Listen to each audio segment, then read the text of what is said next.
सावनेर तालुक्यातील केळवद जनता शिक्षण प्रसारक मंडळद्वारे संचलित Vidyavihar English primary school, Bhikulal Chandak high school आणि राम गोपाल माहेश्वरी उच्च माध्यमिक विद्यालय यांच्या संयुक्त विद्यमाने 3 दिवसीय वार्षिक स्नेहसंमेलन मोठ्या उत्साहात साजरे करण्यात आले।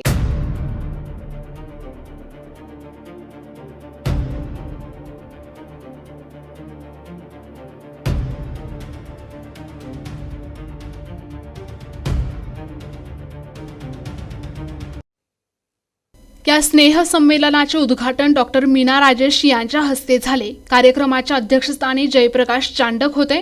यावेळी कवयित्री आणि लेखिका मंजुषा कौटकर, संस्थेचे सचिव नरेंद्र चांडक, कांताताई चांडक, मुख्याध्यापक किशोर चौधरी, मुख्याध्यापिका भगवती पवार, डॉक्टर निखिल कळंबे तसेच काकडे, विंचुरकर आदी मान्यवर उपस्थित होते।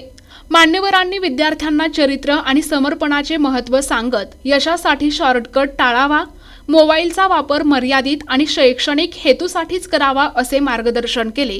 उत्सवामध्ये विज्ञान, चित्रकला प्रदर्शन, रांगोळी, क्रीडा, वेशभूषा, वक्तृत्व आणि प्रश्नोत्तर स्पर्धा घेण्यात आल्या। सांस्कृतिक कार्यक्रमात विद्यार्थ्यांनी विविध नृत्य सादर करून प्रेक्षकांची मने जिंकली। या स्नेहसंमेलन समारोप प्रसंगी माजी विद्यार्थी डॉक्टर निखिल कळंबे, नितेश गव्हाणकर उपस्थित होते। यावेळी गुणवंत विद्यार्थ्यांना पुरस्कार देऊन गौरविण्यात आले। हा स्नेहसंमेलन 2025चा सोहळा मोठ्या आनंदात पार पडला। प्रतिनिधी मंगेश उराडे, NTV न्यूज मराठी, नागपूर।